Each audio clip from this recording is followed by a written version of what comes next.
This is Total. Hey, what the hell are we recording? Yeah, and you're screwing up the intro. What about my part? It's supposed to be our podcast, right? Come on, man. I'm trying to be professional about this. You know damn well there ain't nothing professional about what we're doing here.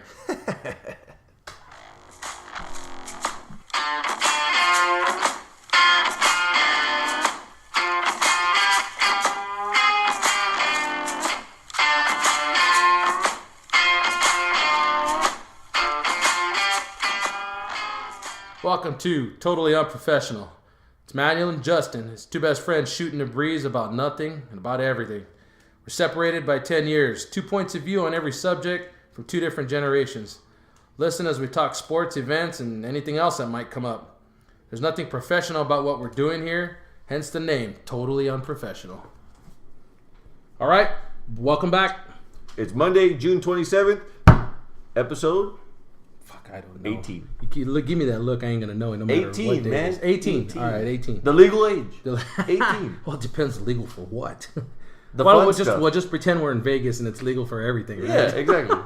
Actually, you can't even drink alcohol at 18 still. They won't bring you a beer. You can walk around with it, but you can't drink it at 18. Yeah. At 21, you can walk around with it. Yeah. So, speaking of Vegas, I'm on a countdown. That's right. 9 days. Is that what it is? Let's see. That's 7. The first would be Friday. Yeah. And then you fly out. 7 days from there. Yeah. So 11 days. 11 days. Say 11 days to UFC 200. 12 days to UFC 200. 11 days to you fly 11 days to me flying out. We fly out that Friday night, me and a couple of boys from work. It should be a good time. I've hung out with each one of these guys individually before. One of them we've both been to Vegas with, Louis. And we've had a good time every time, so I'm looking forward to one of the older cats that's going with us, Paul. DJ Louis. DJ Louis also happens to be the mayor of Woodlake now. Is he really? No, he's on the city council, though. We just give him. He's working his way up. We give him a bunch of shit. It's pretty Woodlake's funny. finest. You know what? Fairness to my homeboy Louis, man. If you ever listen to this guy's doing some good stuff in Woodlake. He's a good community guy. He does a lot of things for the kids there. He likes to give back, man. He's a good guy. Right on. So when we go to Vegas, we're going to change his name so we don't get into any scandals or anything. Political scandals. You're going to see us on our front page. That's right. Can't be having none of that business. Yeah, so we're on a countdown to that. It's pretty cool. We got a big weekend planned over there. Hopefully I can win some money. If I can win some serious money, man, we'll upgrade our microphones. But there's really not enough time. We get there late Friday. We're going to go hang out for a little bit. And Saturday, usually we sleep till 12 or 1 and then get up and we're going to go hit Mandalay. We got to go do our parlay. Yes.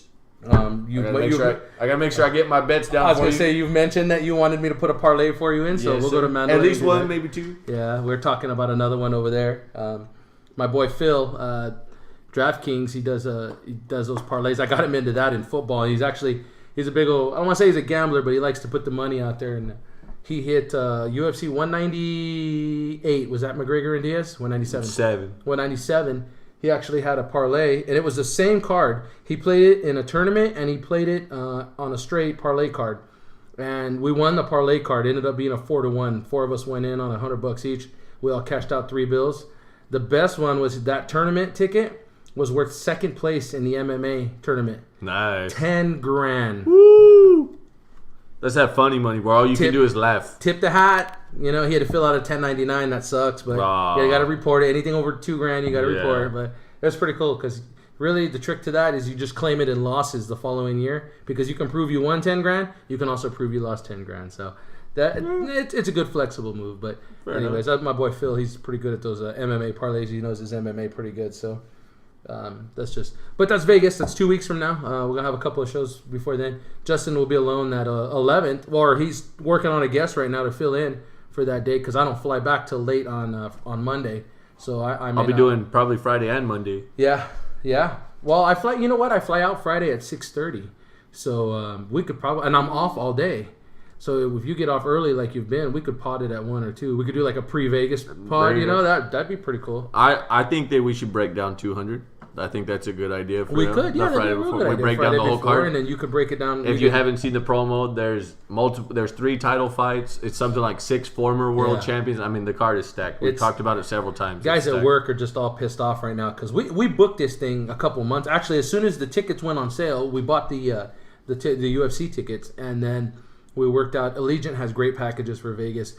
That they are not at this time an endorser of this podcast, but if someone from Allegiant is listening, we'd be glad to shout you out a little more for some compensation. Free Vegas trips never hurt anybody. But we booked the tickets right away because UFC pre-sale is a pretty good deal. You get a decent you get face value on the price. And Ticketmaster always sends me emails trying to buy them back, offering money for them. But I'm like, no, it's it. We talked about it. It's the experience. We don't trade it because of the experience. So hopefully it pans out like it has the last couple of times. I've been to 2 UFC July tickets now. This is our second. This is my second one. Yeah.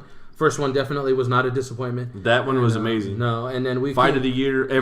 Every fight on the main card was good. There was no decision. It was either a knockout. It was some sort of finish submission. Yeah. So and then we were at Anderson Silva's return to the beginning of 15. That was the weekend. We were also at the Super Bowl party at Taos. Diaz. It was Nick Diaz and Anderson Silva was the headliner. So we got good UFC experiences. It doesn't look like this one's gonna disappoint at all, anyways, either. So we had an interesting weekend behind us. We'll kind of recap the sports before we get into the, I guess we could call it the meat and potatoes of this week's podcast. But Copa America, for those of you that were keeping up with it, United States lost their match to Colombia 1-0. Proved that they are on the upper tier of the soccer programs right now. They have gaps between them and teams like Chile and Argentina, but they're definitely a competitor now, especially when they're fully staffed. So they showed they could keep up with Colombia. They lost their first game to Colombia in the pool play 2-0. This one was 1-0, much closer. They definitely had their opportunities, but they just couldn't capitalize. The championship yesterday, Argentina, Chile, 0-0. Goes all the way to penalty. Went all the way through an extra 30-minute period, 0-0. Goes to penalty kicks, similar to last year.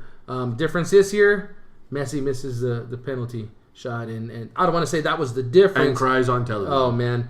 The poor guy, he's the superstar that hasn't won anything for his country. He's made tons of money. He's won countless titles throughout the world. The only one he hasn't won is an Argentinian title, and that he wants it bad, you can tell. He wants to win for his country, and it just hasn't been there. So I'm sure he'll stick around another year. I can see him playing again next year in a Copa. Well, he said that he has almost no interest in coming back for international play. He does, but that when you stop and think about it, if that was really his goal, he's going to come back. And if you look, LeBron came back, and I know it's a different situation, but he wanted one for his hometown. That's a lot of motivation. That's enough motivation to at least get you through one tournament, and then you go from there. So I'm not going to spend too much time on it. The drawback to the whole Copa finish was I did lose a $25 gift certificate to Justin's girl. That's right. Thanks for Red Lobster.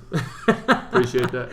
We had a bet. We were even going through the knockout stages, so we decided to pick the goal over-under. I took 9, she took 8, and she won. So I got to go get them a Red Lobster. I got to go get her a Red Lobster. I know where they're going to eat, so I had to put up with shit-talking this morning. So, but it's all fun and games, I guess. Fair enough. There was some boxing matches. Those of you who saw Porter and Thurman fight on Saturday night, I'd be interested to know. This is another chance for you to respond online on YouTube or on Podbean what you thought of the fight. Or on Instagram. I watched the fight. I felt like Porter won. I haven't watched it. Usually with these close fights, I will watch them 2 or 3 times. I'll watch them the night they happen, which I was not able to do, but I did watch it Sunday. I need to watch it again at least one more time, if not 2, because it was a close fight. But I did feel like Porter won, and Thurman got the decision. So I think the judges screwed this one up, and most of the people I talked to agree. So there's probably going to be a rematch in the near future. I would take a guess to say towards the end of the year. It could probably be that late November, early December fight, but there's definitely some money to be made on a rematch between those two. What else do we have going on this weekend? That's pretty much it. Boxing. That was it. Wasn't there Bellator Friday night? There was a guy. The only highlight I saw was some guy got knocked out like right away. It was like within the first couple punches, but I didn't know who they were. Like it was just a highlight because it was a big deal because of how it happened. Yeah. Did we mention Kimbo Slice dying? Yes, we did. Yeah, we did. That was some chatter on it on the internet again today. Yeah. But rest in peace, Kimbo.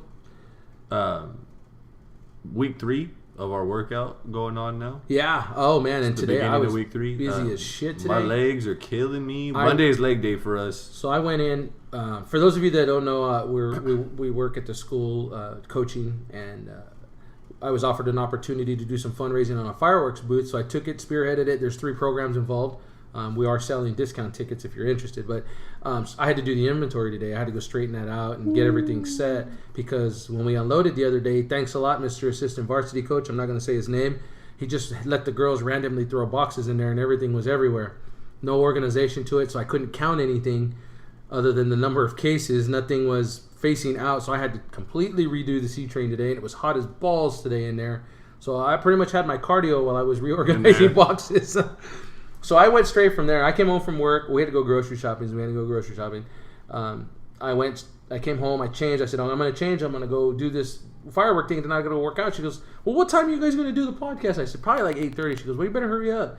So I figured the C-Train was going to take me like 30 minutes. It took me an hour. Yeah. And because I had to remove everything, and I didn't want anybody who was setting up tomorrow to be looking for shit. So it's laid out. Oh man, it was hard and shit. So I got done, and I look at my phone, and it's 7:45. I'm like, oh damn, I got 30 minutes to go get this workout in. No, I should just skip. No, slap myself on the head. Mm-hmm. So I hauled ass to the high school real quick. I got in there, got through the warm-up squats, because there's 3 sets of 20 to start, and it's just more to stretch you out, I would think. Right. I made the mistake of not letting myself come down off of the high of being in a rush. In addition to pre-workout that I took about 45 minutes, I took it about 7. Yeah. I made the mistake of not letting myself come down. So in addition to my pre-workout, I've got some adrenaline going. Well, what happens when you got adrenaline going? You're going to push more weight. Yeah. So I threw some extra weight on today for the squats. I curled a little bit more weight in my leg curls. And when I started to walk out of that gym, I was pretty wobbly. Yeah. I felt like a damn baby giraffe, man. It was like, ow, ow, ow, ow. Yep. It's a good workout, though. I told you last week, and the first week I was cursing you. The second week it felt a little better. Today's workout, well, I did have more weight, and I'm sure I'm going to feel it tomorrow on Wednesday, but it's a good workout. It's a real good workout. Yep. Through the first 2 weeks, because this is the beginning of the 3rd week, I've lost 4 pounds, and I've dropped 3% in body fat in the first 2 weeks. So nice. Moving along nicely. Yeah. I'm down 12 pounds overall since we started.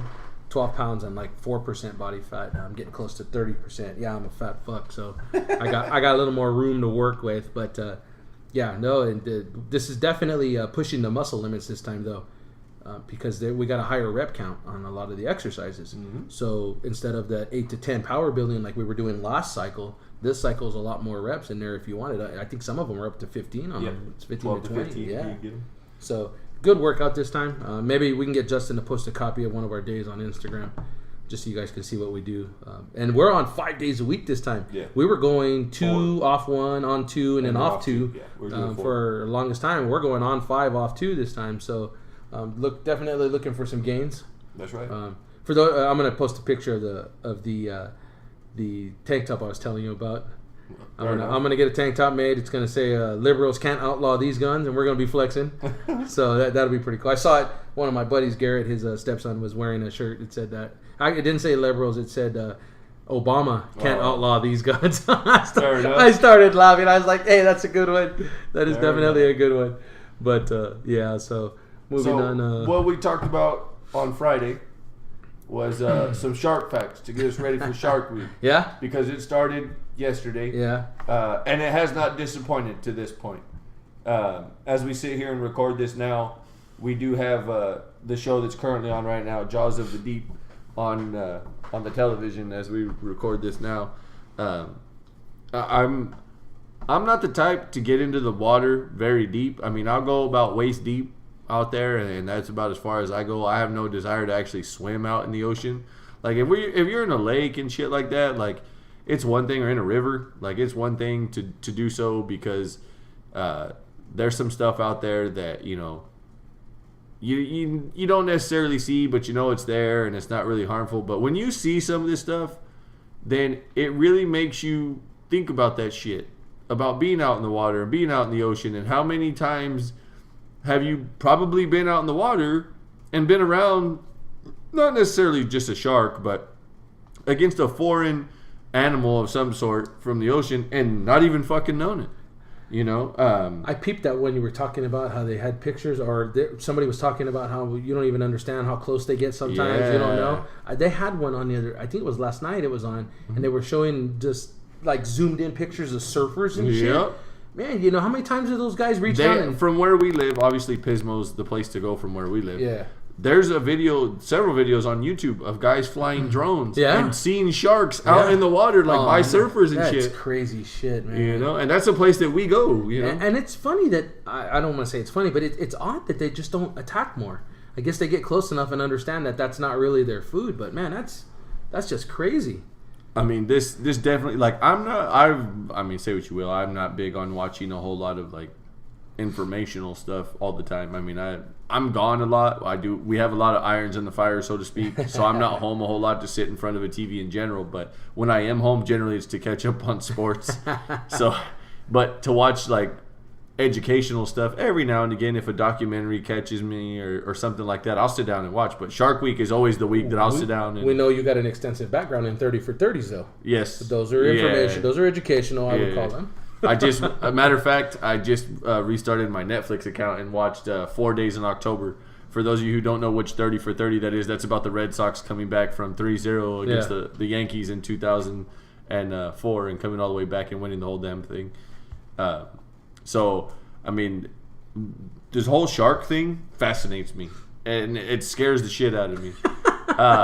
Now, you won't go in the ocean, right? I do. Oh, like, I'll go waist deep. Like, we were just there a couple weeks ago. Like, I ran all the way out there about waist deep, you know. But that's as far as I'll go. Like, and I mean, like, we saw, like, some seals out there. We saw a couple dolphins way off out in the distance looking with, you know, the binoculars and the scopes and shit. But, I mean, I'll tell you what, you're ballsy, because I won't even go out waist deep. I mean, that's as far as I'll go. And the only reason why I'll go that far is because the day we were there, you could see through it. Yeah. And, I mean, that's not every day out there. You know, like, you can't always see it through it out there. But on that day, we could. So I was okay with it. Hearing those stories about how these damn animals can swim in, like, 2 feet of water, right? A foot of water. Well, I'll tell you what, my waist is higher than 2 feet. And, yeah, I don't want to... Hey, well, I tell you what, you're an older guy, and if your balls are hanging that low...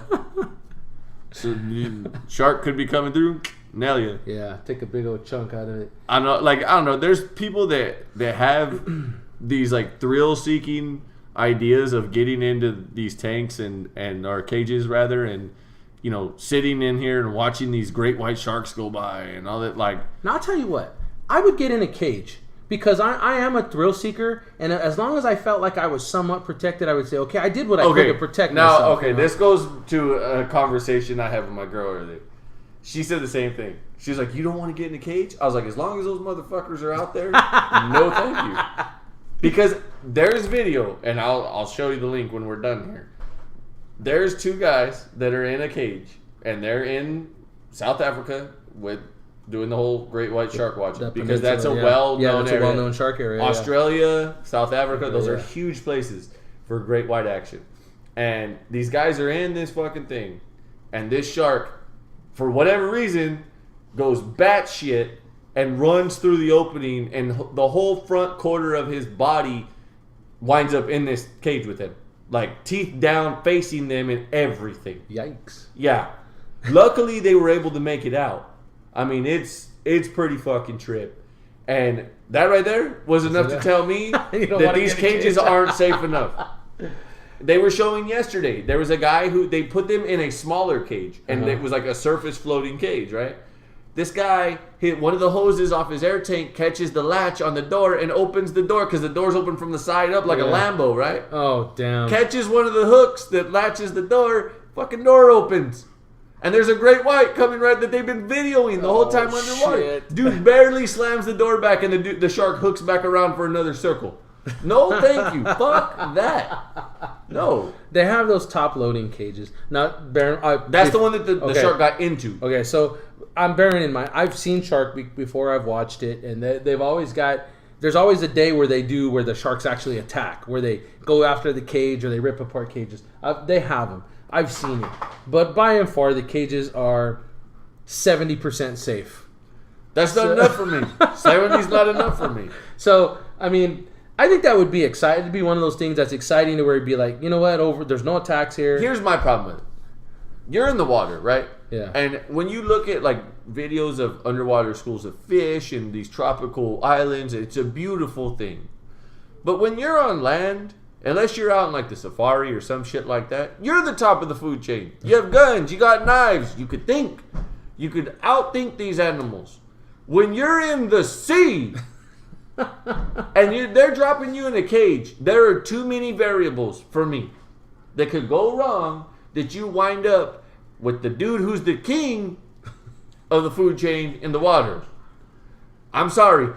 A great white shark is the closest thing we have to a dinosaur, minus maybe an alligator. But age-wise, it's the great white shark. True. If some son of a bitch has been around that long getting by, it's not by mistake, buddy. No, not at all. You know, and I'm sorry, but when you can look out here and on these shows, and don't get me wrong, I know there's not 16, 17-foot sharks everywhere, you know what I mean? But if on the regular, you're looking at a 12 to 14-foot shark, yeah, no thanks. I don't, you know? 12, 14 feet and a few 100 pounds. No. It's not a few hundred. Like, these things are in the tons for some of them. And on top of that, these fuckers swim like they're a Volvo. Yeah. You know what I mean? Yeah. Like, you ain't getting out of there. You wind up for whatever reason in open water, you might as well go ahead and do a flip in the water and kiss your ass goodbye. Because you ain't coming back. True. You know? Wouldn't that be a way to go, though? I mean, get chomped? Fuck no, that ain't the way to go. You wouldn't want to get chomped straight in half, huh? No! If I have my choice, I'm going in my sleep. You going in your sleep? Quietly. Man? I don't know, man. I think a noisy screaming death is more memorable, you know? When I die in my sleep, people are going to forget after a few years. But, man, if you die kicking and screaming and shit, people are going to remember, man, he had an ugly death. If you paint yourself in bloody chum and jump in the water and let the shark take you... That's different. I'm not going to paint myself in bloody chum. I'm saying, what did he do when he died? Well, he was in a shark cage, man. He wanted to see that great white. Here's That fucker just bit through the something that cage. I found out this weekend, too. That sharks, while they have this extremely crazy sense to pick up blood in the water, they also have a crazy extreme sense of picking up shit in the water. Really? So if you shit your pants in the water... That does not deter these animals. That actually brings them in. I wouldn't have thought shitting myself would have came first to the line, but I mean... So another reason for me to stay out of the water. Because if I saw a 16-foot shark, chances are I'm shitting myself. Not going to lie. Oh, man. I mean, you're literally looking at an animal that's got black eyes, that's a mini submarine. Yeah, pretty much. I mean, but it's got teeth that can fuck you up. And it's hungry. And I don't mean fuck you up. I mean fuck you up. Real quick. I was telling you about that guy that was on the Fire and the Kid podcast. Yeah. Paul the Gelder. That guy got bit by a bull shark. That bull shark's teeth are set up like a saw. Yeah. So when they thrash, it just cuts you up. That's not even a great white shark. That's a bull shark. That doesn't have the bite pressure that the great exactly. whites do. The great whites just snap one time and you're pretty much done. Not only that, but if you're in one of those cages, right, you got to have the buoys. You got to have the floaties on those motherfuckers. Shark comes around a little too close. They pull that bait out of the water because that's what they do, right? They bait them and then they yank that shit out of the water, gets the shark to come by wherever you're at, right, on that side of the boat. What happens if that fucking shark bites a couple of those buoys? You gonna sink to the bottom? Or are you gonna get out the cage and swim in open water? Well, they got all those cables on there too. Doesn't matter.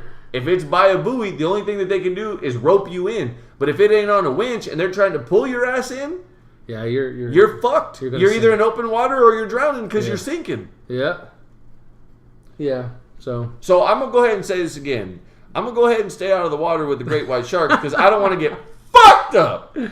I haven't had the opportunity to get in the cage, but I have a feeling that if I did, I think I would take it. You know, just when they'll spur of the moment, and then you get in the water, and you're like, pull me out, and then it's too late. They're gonna dump your ass in anyways. Too late. You done shit your pants. The sharks are coming. I don't think I'd shit my pants, but I definitely. Yeah, come on, you've never been in that situation. Yeah, right. Somebody smells asparagus. He pissed. Just pissed himself. Yeah, pissed himself is more like it. Yeah. It's all over. Yeah, I don't know. I've seen enough of these to know that these things, some of them look pretty cool where they could get you in the right situation. I mean, they look like there's some wicked shit. I mean, there's some cool stuff. Like, I wouldn't get in the cage, but I'd be down to be in the boat, like, and watch over the side. Like, I'd be down for that. Watching somebody get bit in half. Yeah.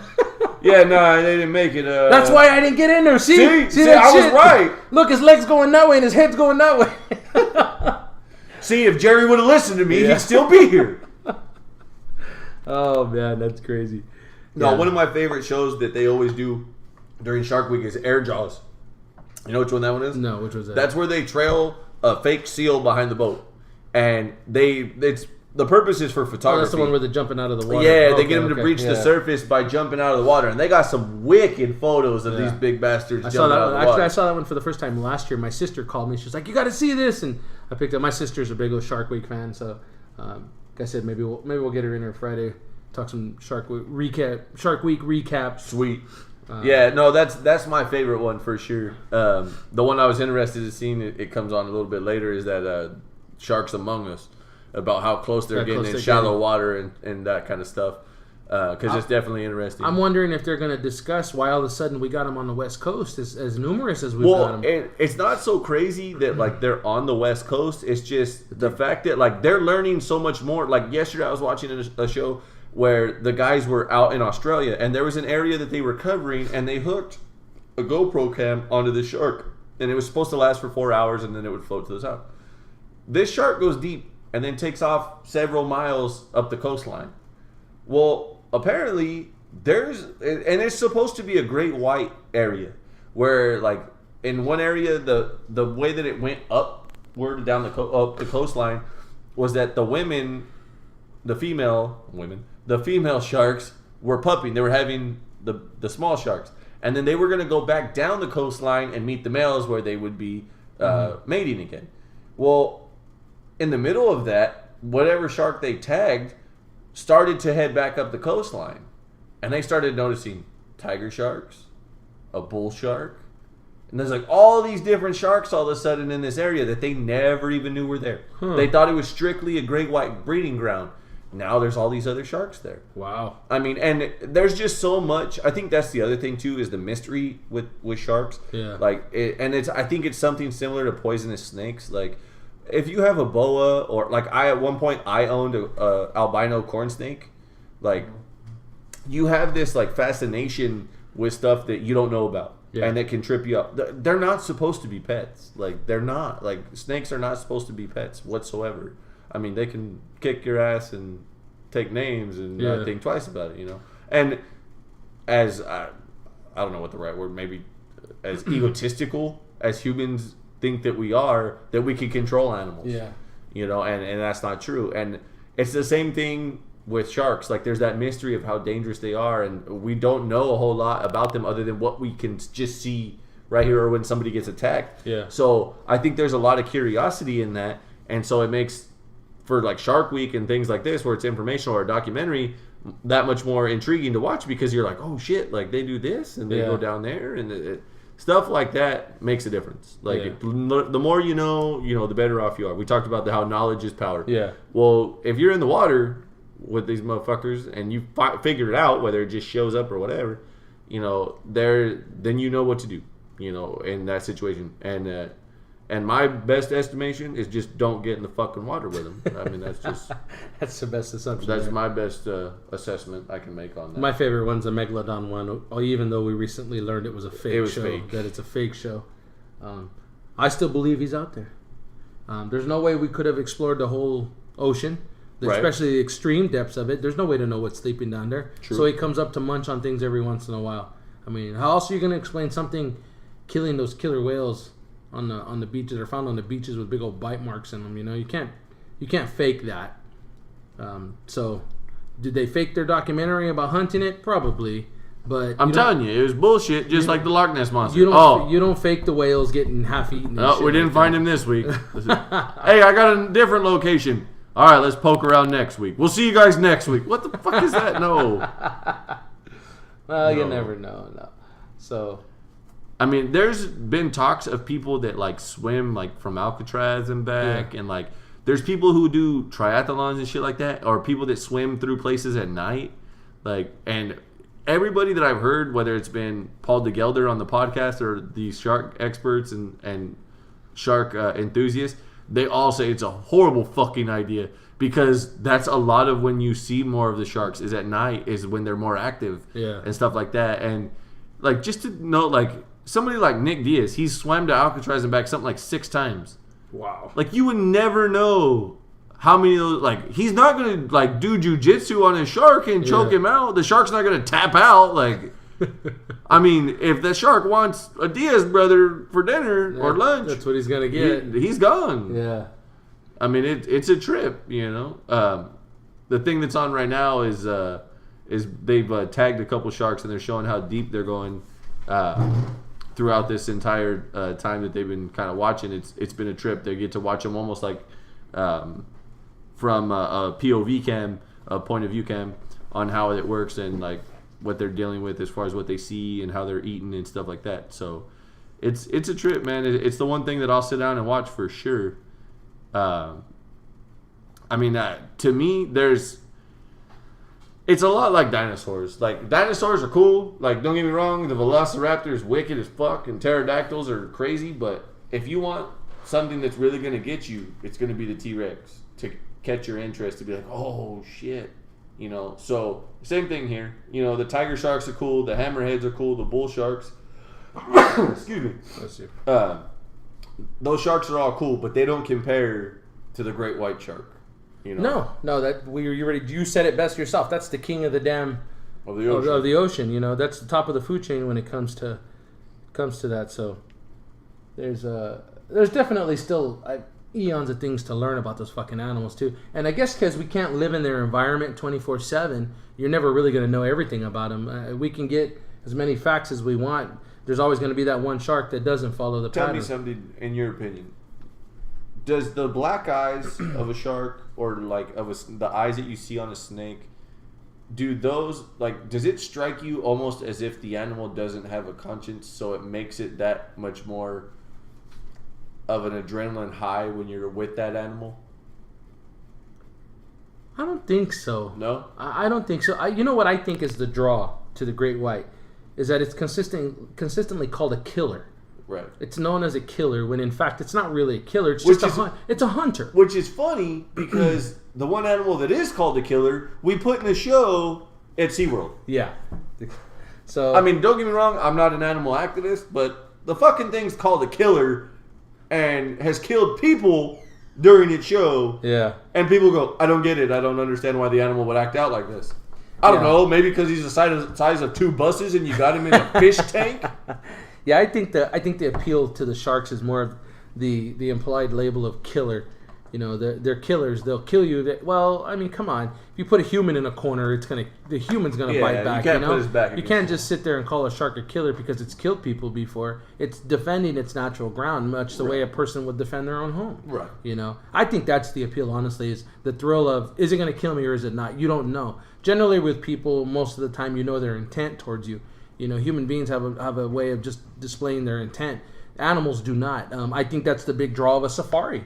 You know, I follow someone on Facebook named Kendall Jones, and she's a big hunter. You know, she's not liked because she's a female hunter, but she publicizes a lot of her hunting stuff, and she's been on safaris out in Africa, and one of her things is the sport. She loves the sport, you know, and I think part of the appeal of safaris in Africa or wild game like the lions and stuff, that's the thrill, is the danger that it comes with. Which is more frightening or more of an adrenaline rush? Being in a safari, like in an open Jeep, and not being within like running distance, obviously, but like close enough, you know what the fuck's going on with a set of lions or tigers, or being in one of those cages with a great white. What would be more intense? Is that what like what would be more of the rush, and which one would be more scary to you? Probably the shark. Is more of the rush. Because you just talked about this. We're in its natural habitat. Well, you'd be doing the same on a safari, though. Yes, you would, but let's play devil's advocate here. Nah, not even devil's advocate. Let's just play I think I can. Okay? If I was on land and I had to fight back against an animal, albeit a bear or a lion, I probably don't stand much chance. Fair. But you've seen The Revenant. I've seen it. But I think I could put up a better fight against something on land than I could against something in water. Fair. Okay. Does that mean I'm going to last any longer? No. Well, I don't know. It depends on the situation, because in the water... Let's be honest, bro. We lift. We don't do very much cardio. I mean, we can run. You know what I mean? We play ball, but But if you're like, this is what these fucking animals do. Yeah. They run down their dinner. And that's the whole point, is that I just think that if I was on land and I had to defend myself, I had a better chance of surviving than I would in water against a shark. The sharks... we're not made to move in water. We don't got fins or webs or anything, you know. Right. Every movement we make in underwater is awkward. Every movement, even when you're wearing flippers, it's awkward. Right. Because you're not built to move like that. You know, if a tiger were to attack me and it didn't kill me instantly, you go for those eyeballs or something, or you're able to jam your hand down its throat before it mashes your throat. You stand a small chance of survival, albeit 1 or 2%. But what if it bites you in the back of the neck? well, that's what I'm saying. Initially, if you survive the initial, there are people who have survived tiger, lion, game animal attacks, and most of it's because they survived that initial onslaught and were able to retaliate in some way. You don't very often read of someone who survived a shark attack without a monstrous amount of injury or damage. It just, you're in the shark's I don't know. I just think that, like, in the water, like, you feel like because of the way that, like, the shark's eyes and everything are set up, that, like, you feel like it's constantly watching you. Like, it's constantly aware of what's around it. But if you're out on, like, a safari, there's that moment where, like, the lion or the tiger realizes, like, hey, this motherfucker's in my habitat, in my domain. And it's that, like, realization that'll make you piss yourself. Well, and then if you stop and think about the hunting instinct, okay, the shark, it'll get close to you and then sit back and decide, you know what, this isn't what I eat. I don't know what I was thinking, and swim away. True. A lion doesn't really give 2 bits of hell what the hell it smells. It knows that, 1, you're running away from it. 2, you look close enough to something it would eat. So it's going to eat you just the same as it would eat a gazelle. Right. It ain't going to think twice. The shark may even take a bite out of you and realize, hey, this ain't the regular meat. I'm out of here. Right. You know? I mean, that's why people survive shark attacks, because they take a bite and they understand, oh shit, this ain't dinner. This is some poison cuisine that's been. So let me ask you this. One of the things that I saw, there's a documentary yesterday on Shark Week that was about these great white sharks, and it possibly could have been the same one, and it was attacking this village, and it, like, these kids were, like, learning how to swim, and most of them were teenagers that were learning how to surf, and they kept getting nailed by this shark or sharks. And I tell you what, this shark was a racist motherfucker. All these kids were black. They were, like, from a third world village type deal, and it was one racist motherfucker, right? Let's just say that. There was not one white kid that got eaten. There was not one white kid in the documentary. I was going to say, were there any white kids in the documentary? So, I'm pretty sure that shark was profiling. And if that's true, and if we want to, like, if you're a surfer or, like, somebody who likes to swim in the ocean and stuff, if Donald Trump gets elected president, are we going to build a wall in the ocean to keep these sharks out? You did not just say that. Wow. My guess is going to be yes if they're a threat to national security. Oh, shit, that was funny. I'm not much of a political person, but I figured I'd throw that in there. Yeah, so, I mean, like I said, I think the tiger attack is worse. No, I don't think it's as bad as a shark attack, you know? Yeah, the shark, you poke it in the eyeball, it's probably going to go away. If you poke it, what did they say? Smacked it on the nose or something? If you hit it on the nose or something? They say hit it on the nose or poke it in the eye. But the guy, Paul DeGelder, that got bit, that was on the podcast, and he's a part of Shark Week. He's one of the documentarians that do this stuff. It's one of those things that they have said, like, it doesn't always work for everybody. Like, it's like a you do what you got to do type deal. So, I mean, I don't really know if that's really like, oh, yeah, you do that. Like, you just got to hope the shark's going to think that you're not worth the meal and going to because this dude lost his hamstring. He lost his hand. You know, and because he lost his hamstring and the way his leg was mangled, he wound up losing the whole leg from the knee down. So, I mean... Yeah, there's definitely a lot to explore when it comes to the difference between a safari and a shark dive. Yeah. You know what would be bitching? What's that? A shark dive at Seal Beach. At Seal Beach, that'd be you know where Seal Beach is, right? Yeah, that'd be pretty wicked. For those of you that don't know, that's that little beach that's full of seals it's South Africa, right? That's I believe where that so. one is.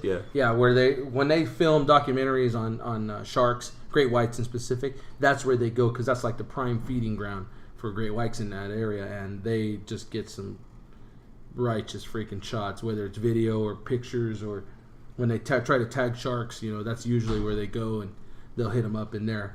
Seal Beach, definitely a part of every Shark Week. That very seldom does it go unmentioned in different episodes. But I'm waiting for the Megalodon one to come on. I'm gonna watch it again, anyways. I'm gonna try to poke holes in it now and try to figure out what the hell's going on. Those people are a bunch of mother fakers. Is what they are. They could be. Could be hell. I'm kind of a conspiracy person. I'm not. I do believe that it could exist. I'm still a believer in Bigfoot. I love finding Bigfoot. If you were about 6 inches taller, To be fair, I think Bigfoot's listed at like 8 or 9 feet. You know, and I'm definitely not a baby Bigfoot. So I have been told that in the bedroom. So that's just because he's hairy, folks. That's also because That's also because he likes Jack Links. That's his only with association. Sasquatch. That's the only association to Bigfoot he's got. That's funny. So which one? What do they got on right now? They have a camera in the water right now, and they've been checking like different times of day that like the shark's activity and stuff. But they have a camera out right now on purpose. It's a robot sub, and it's been attacked 10 times, and it's always during the daylight hours. This motherfucker comes from the straight on and from the bottom and just nails them. It's showing that there's a pattern where they attack and they eat during the day.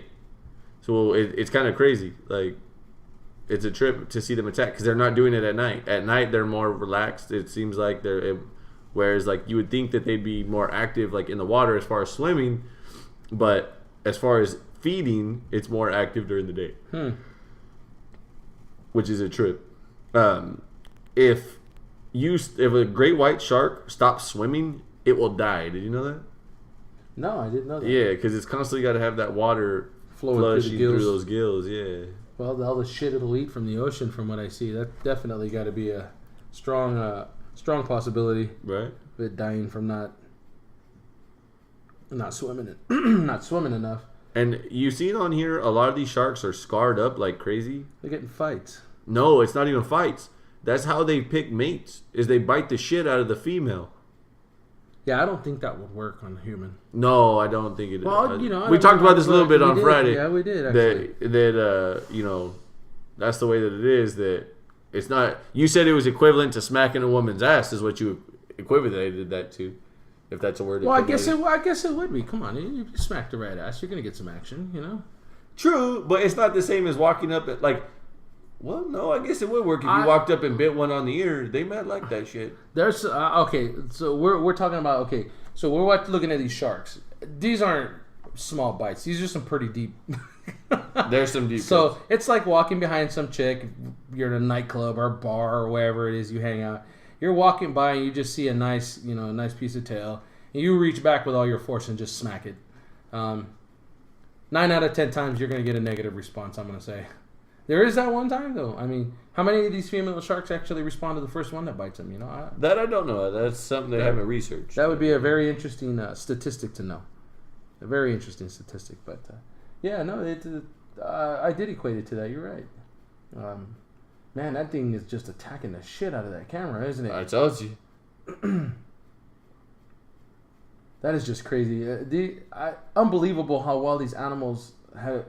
I don't even know how much they've evolved. They may still be the same killer they were 10,000 years ago. Right. You know? And to still be that efficient at what they do in the water and to not have any real natural enemy. But crazy. That's what makes Shark Week so good. You know, if you have never seen it, you definitely got to sit down for at least 1 or 2 days. Yeah, it's on the Discovery Channel. It is definitely a great show. Hats off to whoever came up with that idea. Again, the fascination with what's funny too is like people associate like Africa and like other countries, and they're like, oh, that's like third world like village countries.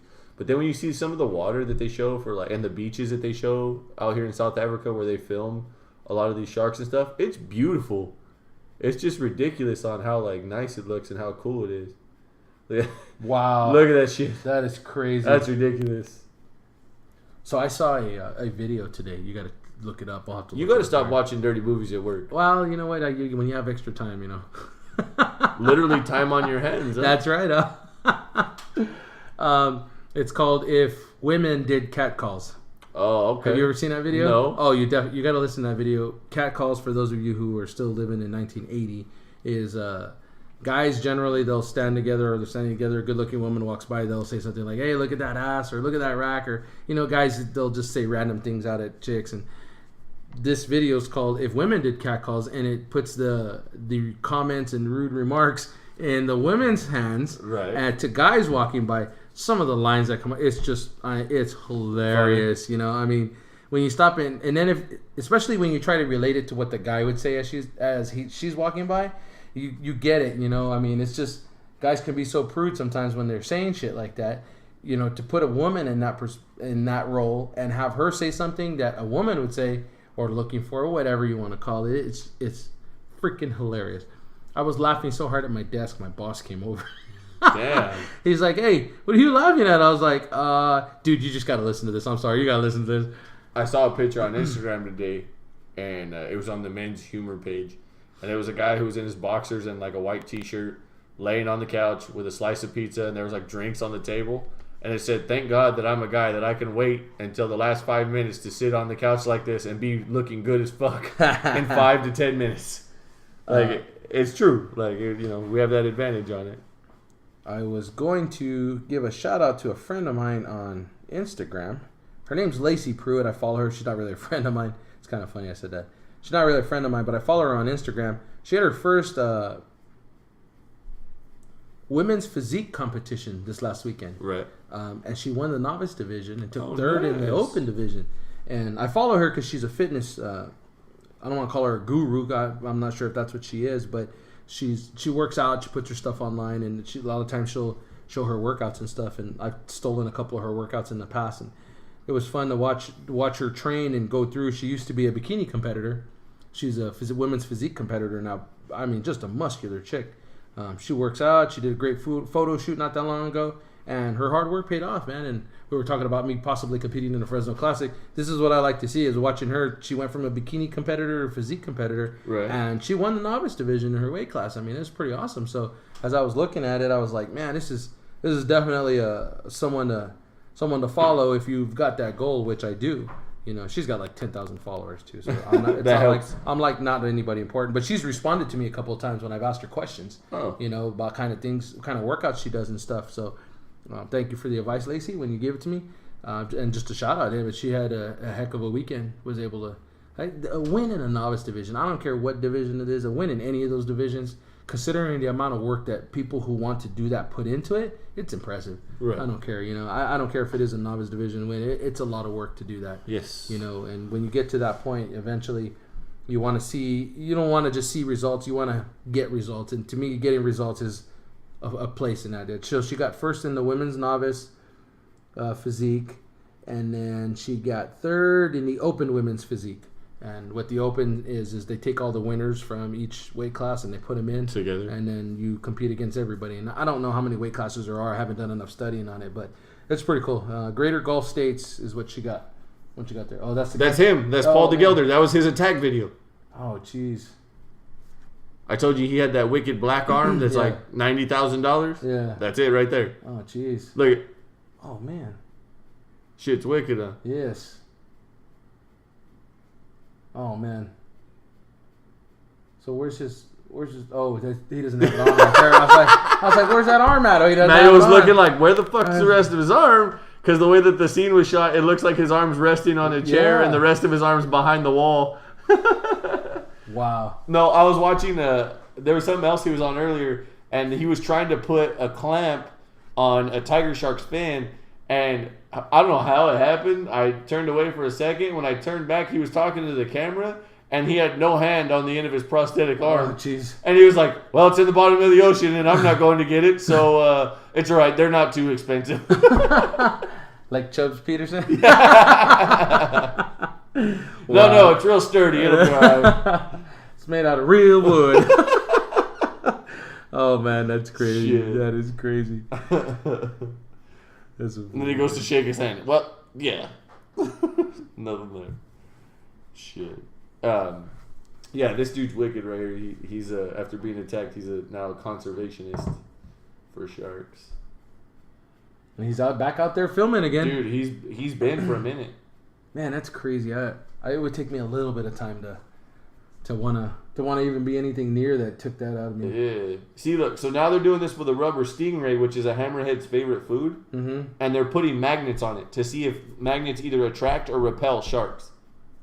Wow. See, the question he asked is the magnets going to stop it from attacking the stingray? And if you're the shark, who gives a shit? You just ate a magnet. Yeah. Yeah. And he's gearing up to go in the damn Dude, he's water. going to get down in there. He still This is dies. some crazy shit, man. Look at that. They just put a flipper on his prosthetic and just... So he's got 3 flippers? No. Oh, you mean on his On leg? his leg, On his yeah, leg, yeah. okay. He's got a grip hand, like a little grip hook Yeah. on his hand. Man, this is some crazy, crazy shit. I don't know how. So what he does, like what they're having to say is that like with a hammerhead, because their eyes are so far apart that if you get within 3 feet of them, you have to be careful because they can't see you. See? Yeah. They have to redirect them. Man, that's some. Oh, dude, look at those teeth. Right. Oh, jeez. That is just crazy. That's the scariest looking freaking shark in the ocean. I don't care what anybody says. I don't think the hammerhead's more scarier looking than the great white. You think the great white looks scarier? Huh? Fuck yes. The black eyes, the size, and then when you see those teeth come out, I don't even care like if you see the gums. Like they have Bubba Gump shrimp type gums, and them shits come out and holy shit. That's not scarier than a hammerhead. That's scarier than a hammerhead. Those aren't for sure. hammerheads. What are those? No. That's That's a bottom dweller. it's a giant catfish. Almost what it looks like. But they have razor sharp teeth too. Damn. Like he just said we're surrounded by sharks. This is crazy. If you haven't seen this one, this is. And now they're gonna drop the stingray. stingray. And they put a piece of barracuda on it. So that way it looks, see, the way they Yeah. hide it so it looks real. Because they go across the bottom. And they're just looking for that thing, aren't they? Yep. Oh, that's crazy.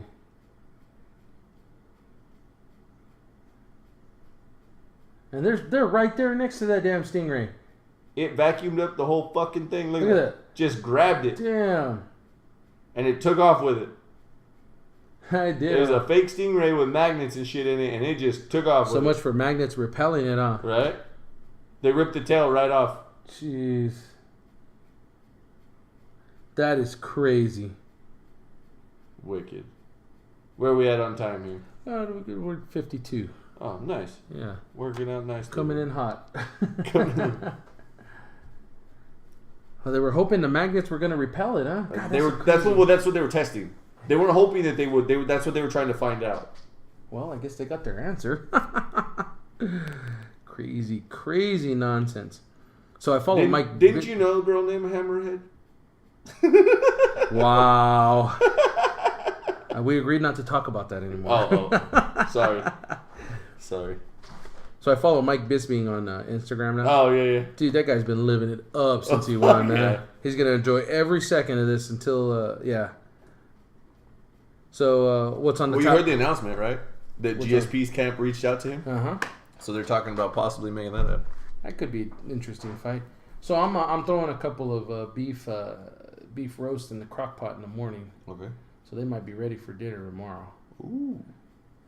For those of you that don't know, protein is always heavy on the diet. Absolutely. So anything you with- can have as much protein as you want. Yeah, so I try to cook as much food for advance as I can because protein shakes get old after a little while. Real quick. You know, so and I'm on the tail end of I think my 3rd container, pretty quick. And you know what? I've been adding that CLA to it too, so it definitely helped my metabolism. If you're looking to boost your metabolism, that CLA shit works wonders. I tell you what, man, we started this 3rd week, and I just as soon as I got into like the end of the last like 4 reps of that warm up, that first warm up set, Yeah. it was already burning. I was already rolling. Nice. But What's on the top for Friday? What do we got for Friday? for Friday, well, we're gonna try and talk to your sister. We'll do a see Shark Week See recap. if we can get a recap here of Shark Week. Maybe she can throw some stuff in. We'll go ahead and go from there as we prep for the weekend. Like we said, you know, we got some stuff to talk about other than just sports. It's different stuff. Today, it just so happened to be the Shark Week stuff and a little bit of fitness. Friday, who knows? Could be, anything that we want to talk about. That's what's great about this podcast is it's whatever we want it to be. Whatever we decide we're going to talk about. If we want to spend the entire hour talking about men versus women, we can talk about that. Speaking of which, so Saturday I went into work for a couple hours, and then I spent the late morning to mid-afternoon with the basketball team in Sanger. They were at the Medina Memorial Tournament. Right. And then I got a call as I was on my way home, and Christina says, "Hey, your sister has a roller derby match in Sonora?" And I was like, "Oh man." She goes, "Well, maybe we go watch her and then go visit Janessa up at her work." And Janessa works up at Janess Park. And I was like, "Oh, okay, that sounds like. Why don't you call them and see if they got a room for us? If they got a room, because I don't like driving back. We drove that at one time. It's a bear at night." So I said, "Me, you, and Eric." Yeah, I go see if we got a room. See if we can get a room. That's a story we got to tell at some point. Definitely. You know what? We'll share that on Friday since my sister will be here, and okay, she can even give us some derby insight too. Right. She's a derby. Fair enough. Chick. So they call back. We got a room. Okay, so I basically said, "You know what? Pack it up. We got to go then right now." It was like 4:30. We had to be at my sister's match by 7. And for those of you that don't know, Sonora is about 2.5 hours from us. I got there in 2. So if you're pushing it, you can get there. Anyways, so my sister skates derby. I've seen her a few times. It's fun to watch. As we're getting closer, my mom sends a text and says, "She didn't tell me it was co-ed derby." And I said, "Co-ed derby? There's co-ed derby?" So that's possible? So we get in there. Sure enough, it's a co-ed roller derby team. And I was like, well, this should be interesting because for those of you who don't know about roller derby, it's football on skates. That's the best way to say it. It's football on skates. So is the idea to take out everybody on their team, drop them? So they have, and my sister can talk a little bit more about this because she understands it. This is as basic a flyover as you're gonna get because I'm still learning it myself. You got blockers. If I remember right, there's 4 to 6 of them, and then they have what's called a jammer, who's the one who will do the scoring for the team. And the object is to get your jammer through the line and have them take the lead jammer spot so they can score points. And every time they make a lap around the pack, I guess is what it's called, they score points. Okay. And that's basically the match. It gets interesting when they get around the packs because there's 2 packs, one from each team. Right. And you're either trying to help your jammer get through or stuff up the other jammer. Hence, football on wheels. Okay? So I'm thinking, I'm getting up there and I'm thinking, I've seen my sister throw some hellacious shots on girls. Man, it's awesome to watch because, well, it's just awesome. You ever seen her get lit up? Actually, here's what's funny. My sister is a shorter version of me. Right. So she's thick and she's strong and she's got a great center of gravity. So not much knocks her down, much like me. You've seen people run into me full speed and bounce right off. She's a lot of the same animal. Matter of fact, I saw her fall for the first time this weekend. Of course, it's a dude, Yeah. So, anyways, we're getting into guys versus chicks. So they're skating, and there's this one guy on the other team. He's just shredding everybody. He's knocking chicks over, knocking dudes over. You get in his way, he's just knocking you over. Well, one time my sister gets him and knocks him down, and I jumped up. Yeah, take that, bitch. I was letting him have it. So I sit down, and my mom and her boyfriend are there. He says, "Man, I can't believe these guys would actually get on the skates with girls out there, man." I was like, I'm all for gender equality. If the chicks want to do it, if you're gonna lace up your skates, get out here. He's like, "Oh, you do, right?" And I was like, "Yeah, but if I was out there, I'd be looking for women to hit." He goes, "Why?" I go, "Well, if they think they want to be on the floor with me, they're gonna learn that they don't want to be on the floor with me." He goes, "Well, that ain't right." I was like, "Don't lace up your skates and get near me." And he starts laughing, and my mom turned around and smacked me. Guys versus chicks, though. Hats off to both teams because I don't know, man. It's one of those things with me that, I don't want to go too far into it because I'll wind up going off about it because it's just you want equality in certain situations, but you want to play the gender card in others. I don't believe that that's right. To me, that bothers me. I guess it just depends on what side you're coming in. There's certain things that there needs to be an understanding about that no matter how much you think that it should be equal, you're different, just like we're different. And there's certain things that women are allotted that we are not, and vice versa. True. And that's just the brass tacks of what it is. There are things where it's like, hey, no, they should be involved in it. It should be equal, but... And to be fair, I saw more of the guys whining about the hits than the chicks. Yeah. The chicks were out there throwing some... Well, how many of them have given birth out there? The guys? No, the women. Probably a good deal of them. That pain's not really a big deal to them. And again, It's just something that only women can do. That's why men don't do it. Yeah. But no, like I said, hats off to the women on both teams, man. Yeah, They were putting their share of hits on the guys and taking their share of hits from the chicks. And some of the toughest chicks I know now, a couple of girls from work have done roller derby. Man, those roller derby chicks are tough. You have to be. You hit the ground with nowhere near the amount of padding that football players have, and you're on a hard surface. You're not on a grass field or a turf field where there's a little bit of give, even though turf fields, I've been on a turf field and played on one, there's not much give in it.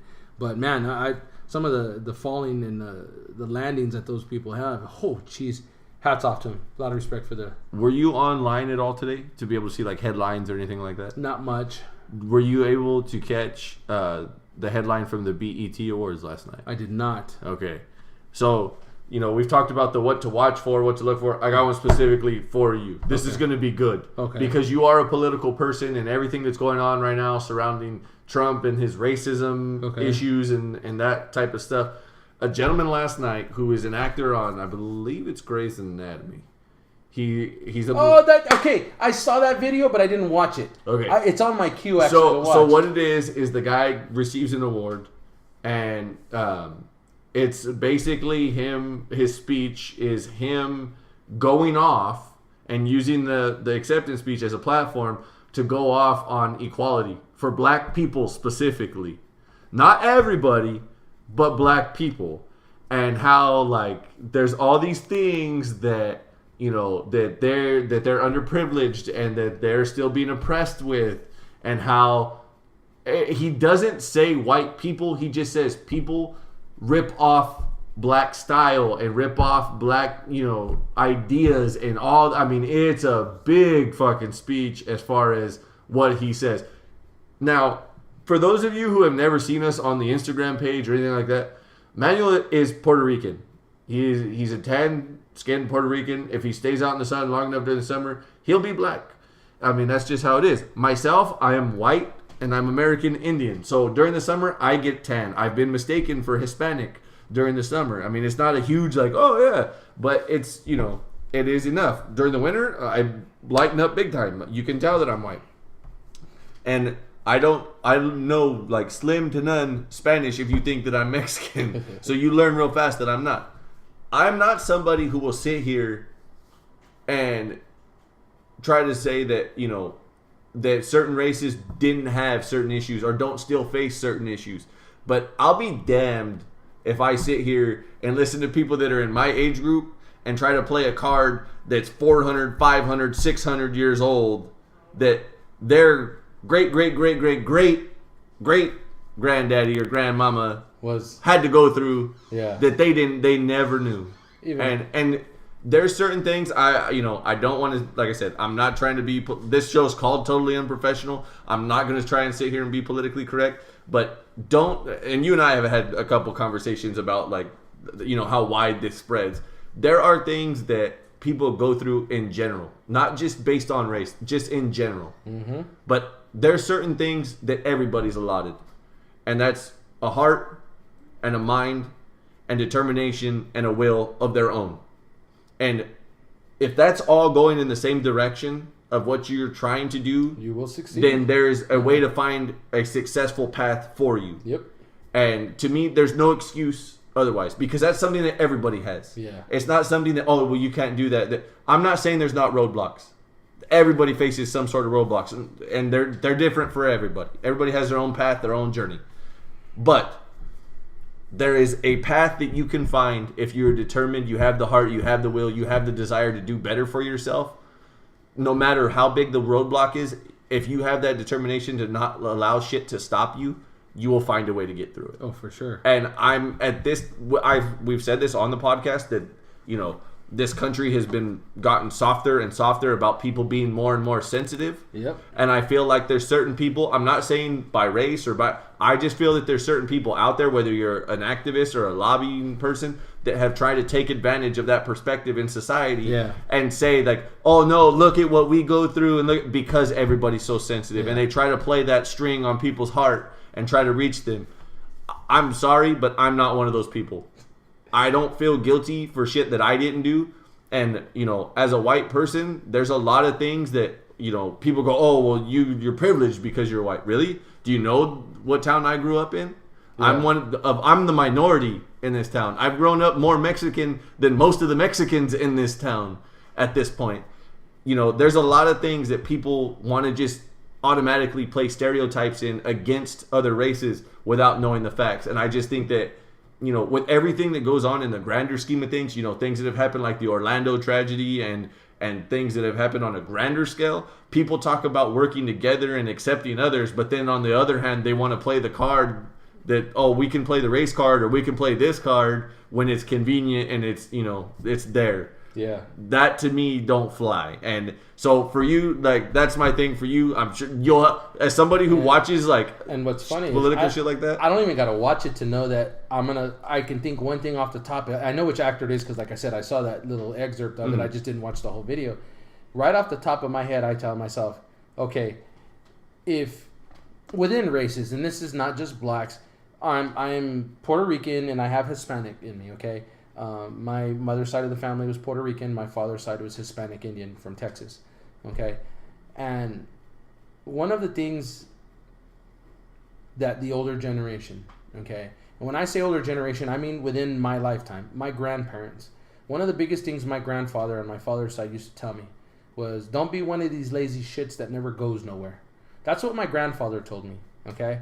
And my grandfather told me that not because I was lazy, but because he didn't want to see me, my brother, or anybody in my family that mattered within his grandkids not have an opportunity to succeed, and and he didn't want to hear anybody bitching and whining about not being able to do it. He brought his family from Texas to California to do better.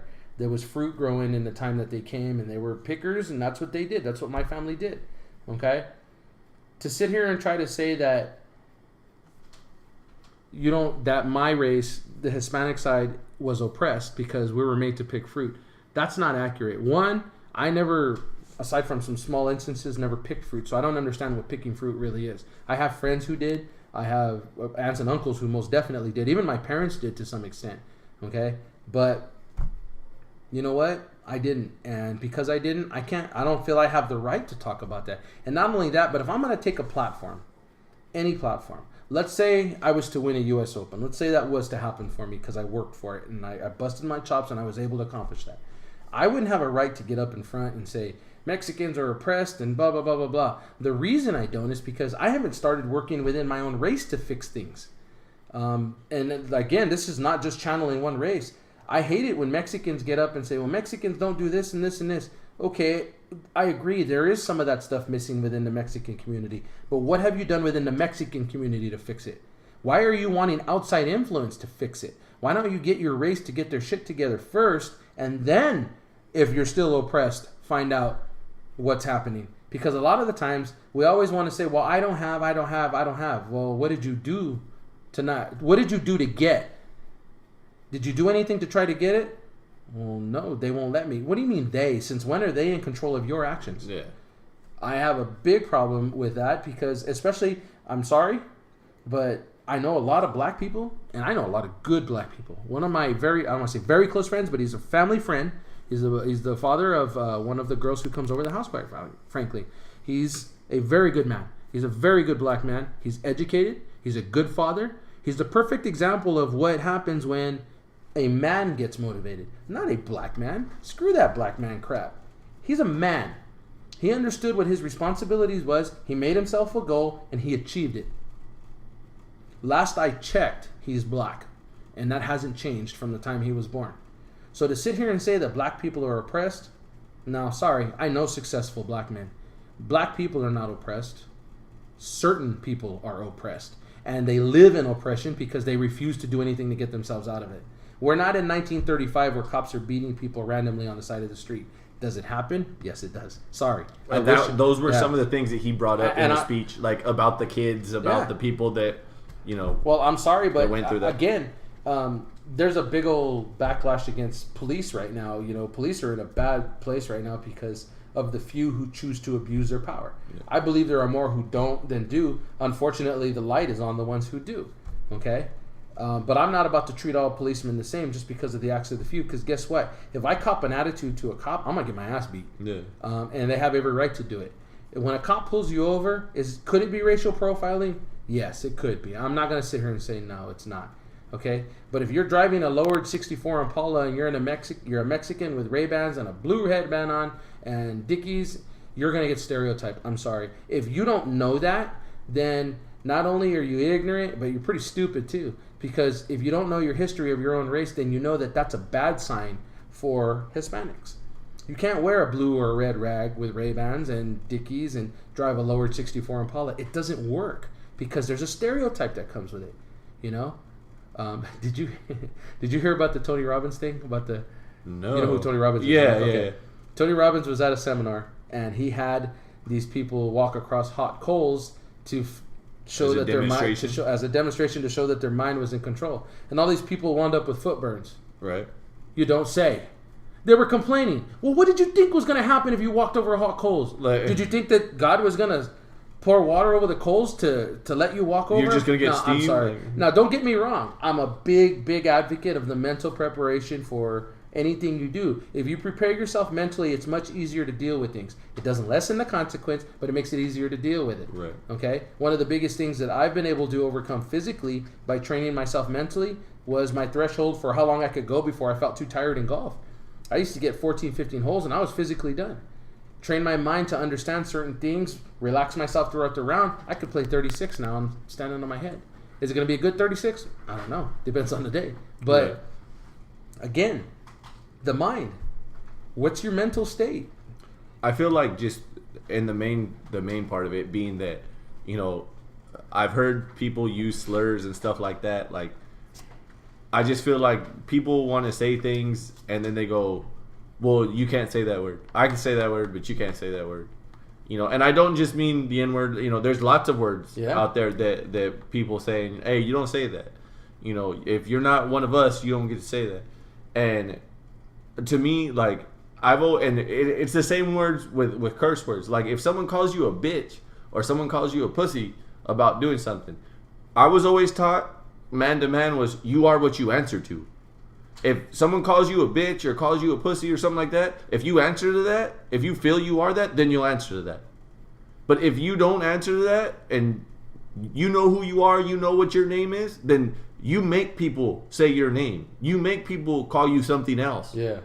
You don't got to take what they're giving you. Yeah. You control, you said yourself, you control your actions. Yeah. You control your mindset. I hate the fact that people talk about doing stuff, but they come out with this angry mindset of, no, it's us versus the world. And when I say us, it's whatever race they are. I'm not specifying. I'm not a political person. I don't support Donald Trump. I don't support Hillary, in all fairness. But I do not agree with the things that have been said here and there. But I also know that, hey, there's more to some of this shit than what's being shown on TV or what's being said on YouTube and shit like that. That some situations are not just what you hear. Some things are more than what they look like. Yep. You know, and I hate the fact that people just take things for what they see automatically and go, no, this is what happened. Look, I saw it. Yeah. Did you? Did you watch the whole thing or did you hear the whole thing? Were you there? Yeah. Like, I hate that. To me, that's a problem. And this anger that comes out of that and attacking other races and other people as a backlash, like don't get me wrong. The dude that killed the kid was Zimmerman? Zimmerman, yeah. That dude, like, to me, he had prior problems as issues before this whole incident with the kid happened. Yeah. Like, you're going to tell me that dude now sets the standard for me as a white guy? Well, that's what that race would have you believe, though. And that's wrong. And that's wrong. Yeah. The same way, like, if I see a black dude in a hoodie walking down the street, does that mean I'm going to switch sides of the street? No. Because that's another person walking. Am I aware of what's going on? Yeah. I make sure, no matter where I'm at, what neighborhood I'm in, what town I'm in, who I'm around, I'm aware of what's going on. But I don't look at somebody and go, oh, that person's dangerous. Like, even if I know somebody who is, you know, gang affiliated or something like that, I show them respect as a human being. I don't judge them on the choices that they make just because that's the way they want to, you know, do their shit and run their life. Hey, that's fine. But that ain't my life. That's not what I chose. But that don't mean I disrespect them for doing that. That doesn't, in my opinion, in my eyes, that doesn't make me better than them because I don't do that.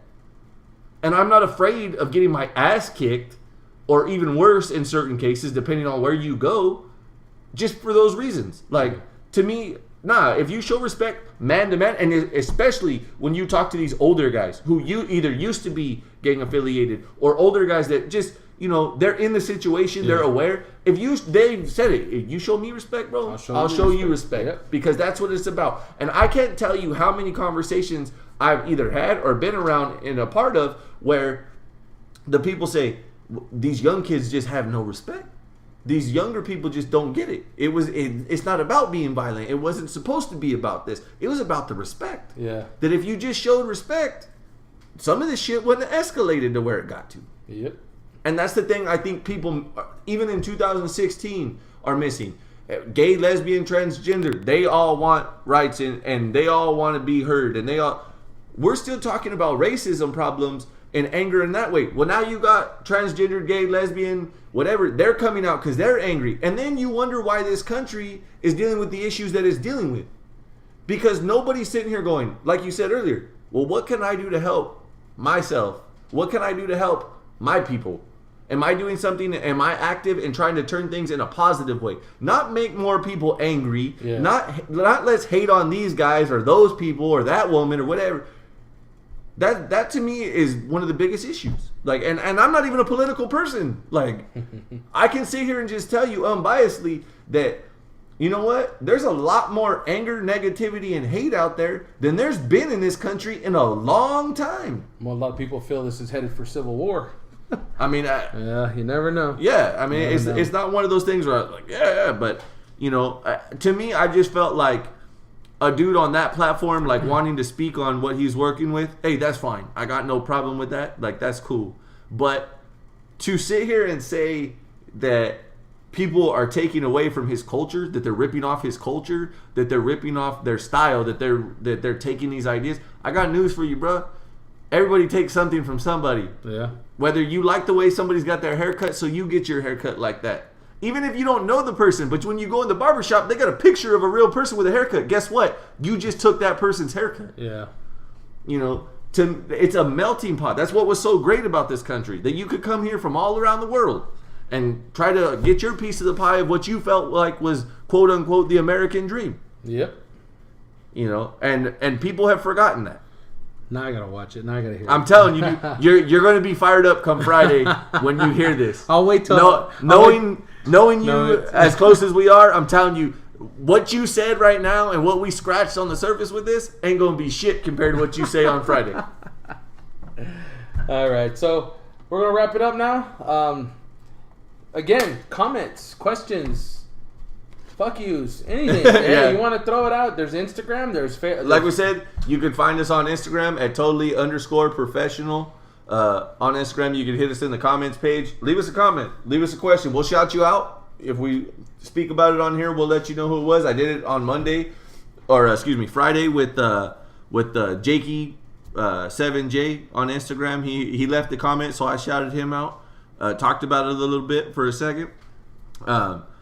We have our own YouTube channel. Totally Unprofessional Podcast is where it's at. And then we also are on Podbean.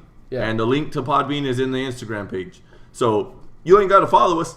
Throw us some likes and leave us a comment. This is episode 18. Yeah. 18 episodes worth. And we ain't going nowhere. We've said this before. We ain't going nowhere. We're liking it too much. Yeah, it's too much fun. Like we said, like tonight, we can talk about whatever we want. Yeah. You know, I'm pretty sure we can check with the bosses. Hold on. Hey, you good with that? I'm good with that. Are Yeah, you? yeah, I'm good with it. Yeah, then we're going to keep doing this It's been shit. endorsed. We're good. Yeah, we're good with this shit. So, like we said, Friday, hopefully we can get your sister in here and recap Shark Week. And we'll save, that's what we'll split it up between. We'll do the recap on Shark Week and after watching the speech in the video. And we'll dive into that a little bit. A little more of that. We'll look forward to that. So, this has been the Monday edition, episode 18. We'll see you guys Friday. We've been Totally Unprofessional.